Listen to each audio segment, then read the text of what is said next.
انکار کرے گا طاغوت کا، خوب اچھی طرح سے سن لیجئے، جو انکار کرے گا طاغوت کا، طاغوت ہر اس نظام کو، اس شخص کو، اس سسٹم کو، اس حکومت کو، اس انتظامیہ کو، اس پجاری کو، اس آستانے کو، اس ڈیوڑی کو، اس چیز کو کہتے ہیں جو اللہ سے بغاوت پر اکسائے، مجبور کرے یا دعوت دے، جس کی سرکشی اور طغیانی حد سے بڑھ جائے کہ خدا کے پیرلل اور خدا کے سسٹم کے پیرلل کوئی سسٹم پیش کرنے کی کوشش کرے، اسے طاغوت کہا جاتا ہے۔ حکم یہ ہے فَمَن يَكْفُرْ بِالطَّاغُوتِ، انکار جو کرے گا طاغوت کا، انکار کرنا پڑے گا۔ ایک کالج و یونیورسٹی والوں، انکار کرنا پڑے گا امریکہ کا، روس کا، انکار کرنا پڑے گا یورپین یونین کا، انکار کرنا پڑے گا کفر کے غول کا اور شرک کے دھڑوں کا، انکار کرنا پڑے گا باطل پرستوں کا، باطل طاقتوں کا۔ پہلے انکار انکار انکار، اقرار نہیں۔ اقرار کا مرحلہ بعد میں ہے۔ جو لوگ اقرار کی رٹ پہلے لگاتے ہیں الا اللہ اللہ اللہ، ملوث ہیں شرک میں، ملوث ہیں باطل پرستی میں، ملوث ہیں طاغوت میں، اور لا الہ الا اللہ یا اللہ کے نعرے لگا رہے ہیں۔ بے وقوف و نادان، ناسمجھ قسم کے لوگ ہیں جنہوں نے کلمے کی حقیقت کو نہیں سمجھا۔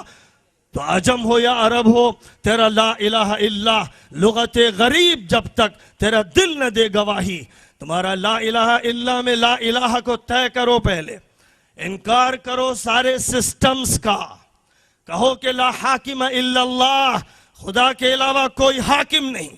کہو کہ لا شارع الا اللہ، خدا کے علاوہ کوئی قانون ساز نہیں۔ کہو کہ لا نافع الا اللہ، خدا کے علاوہ کوئی نفع بخش نہیں۔ کہو کہ لا ضار الا اللہ، خدا کے علاوہ نقصان کی طاقت کسی میں نہیں۔ کہو کہ لا محیی ولا ممیت الا اللہ، موت و حیات کا مالک صرف خدا ہے، اسے مانو۔ پہلے دل سے کفر نکالو، نجاست نکالو، غلاظت نکالو، آلائش نکالو، دماغ کو نظریات سے پاک کرو، ڈاروینزم کو نکالو، فرائیڈزم کو نکالو، لبرلزم کو نکالو، ازموں کے جنازے پہلے نکالو، اور جب ان جنازوں کو نکالو تو کہو الا اللہ، سوائے اللہ کے۔ خلوت خانہ دل میں اور خلوت خانہ دماغ میں خدا کے علاوہ کسی کی جگہ نہیں ہے۔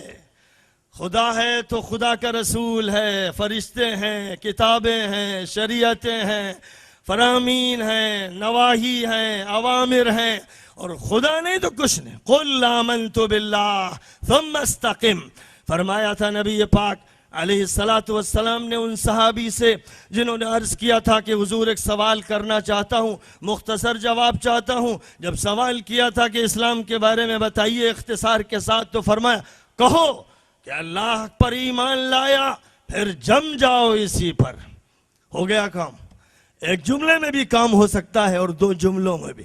لا الہ الا اللہ کا تکملہ محمد الرسول اللہ سے، اور لا الہ الا اللہ کی سلوٹوں میں داخل ہے محمد الرسول اللہ۔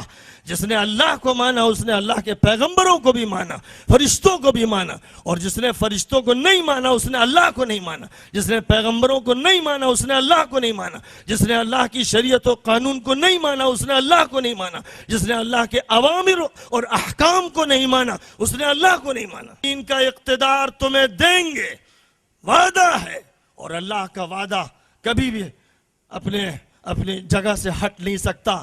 لیکن یہ فرمایا تھا کہ شرک مت کرنا، میری بندگی ہوگی بس دھرتی پر، میری بندگی کے علاوہ کسی اور کی تابعداری و فرما برداری پیرلل حریفانہ مد مقابل کے طور پر کرو گے تو پھر میں تمہیں ذلیل کر کے چھوڑ دوں گا۔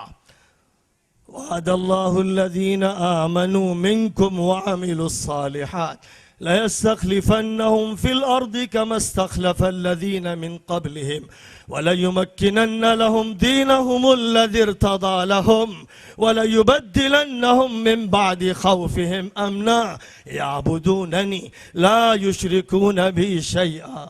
وعدہ ہے اللہ کا ایمان والوں سے، وعدہ ہے عمل کرنے والوں سے، کہ اللہ تعالیٰ ان کو زمین کی خلافت دے گا، اقتدار دے گا، ان کا اسلامک بلاک بنے گا، دنیا ان کے زیر نگیں آئے گی، یہ وعدہ ہے۔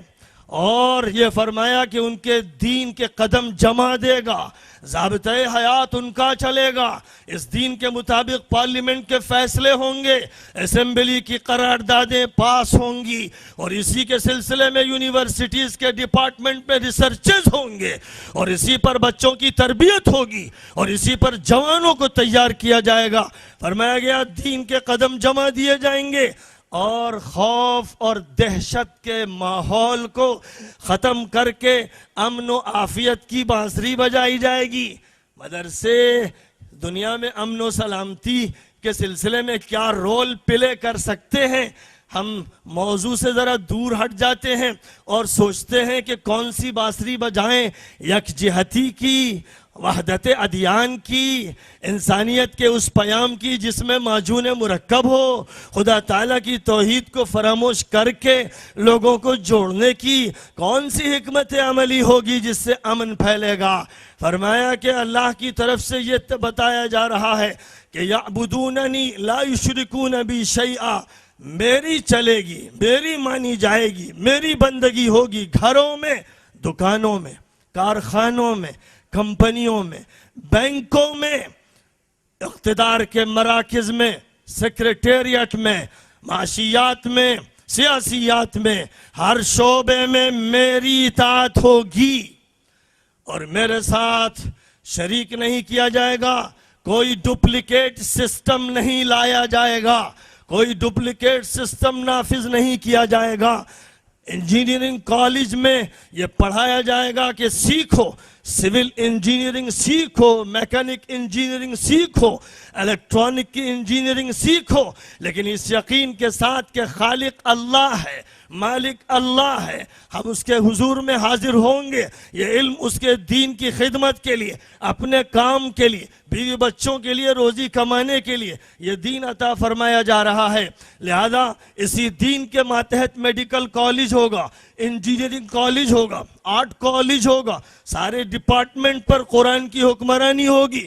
اگر اس کے لیے لوگ تیار ہیں تو اسلامک سسٹم شروع ہو جائے گا اور وعدے اللہ کے پورے ہونے لگیں گے۔ اور اگر آدھا تیتر اور آدھا بٹیر ہوگا، ایک قوم مدرسے میں مسلمان رہے گی، کالج میں غیر مسلم، مسجد میں عبادت گزار رہے گی، اور بازار میں آزاد اور لبرل بن جائے گی۔ اگر یہ ہوگا، دوغلا پن ہوگا، نفاق ہوگا، ایمان کی جگہ الگ ہوگی، کفر و نفاق کی جگہ بھی الگ ہوگی، دونوں کام چلیں گے، ہاتھ اور تھالی کے بیگن رہیں گے، ادھر بھی ڈھلکیں گے اور ادھر بھی جائیں گے۔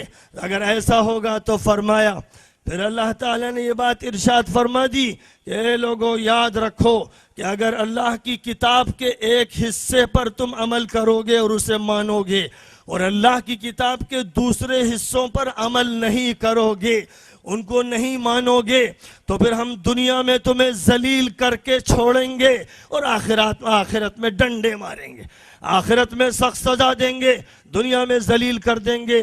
آج پوری دنیا کے 58 مسلم ملک ذلیل ہیں، مسلمان حکومتیں ذلیل، امت اسلامیہ ذلیل، اس لیے کہ اس امت نے تیا پانچا کیا ہے قرآن اور حدیث کا اور اللہ کے قانون کا۔ کسی ملک میں مراکش سے انڈونیشیا تک اللہ کی شریعت نافذ نہیں ہے، شرک ہو رہا ہے، کفر ہو رہا ہے، بدقماشی ہو رہی ہے، آوارگی ہو رہی ہے، اور دنیا کی دوسری طاقتوں کی غلامی ہو رہی ہے۔ اس لیے خدا نے سزا دی ہے کہ ذلیل بن کے رہو، تم 1 ارب سے اوپر ہو جاؤ، لیکن اسرائیل تمہارے سر پہ ڈنڈے برسائے، تمہارے نوجوانوں کے پیر توڑ دے، تمہاری عورتوں کو ذلیل کرے، اور شام کی بد کردار، خبیث، ظالم اور ستمگر حکومت تمہارا قتل عام کرے، اور پڑوس کے اسلامی ملک اسلام کا نام بدنام کرنے والے مجرم سارے نظارے دیکھتے رہے اور انہیں ان کے دلوں میں کوئی ٹیس نہ ہو، ان کو کوئی شرم نہ آئے اور وہ آگے بڑھ کر اللہ کے کلمے کی سربلندی کا کام نہ کریں، تو خدا کا فیصلہ ہے کہ تمہیں ذلیل رہنا ہے۔ صورتحال کو بدلنا پڑے گا، ایک تبدیلی لانی ہوگی، ایک انقلاب لانا ہوگا۔ یہ جلسہ اسی کا پیغام دیتا ہے، اسی پر بات ختم کرتا ہوں۔ وآخر دعوانا ان الحمد للہ۔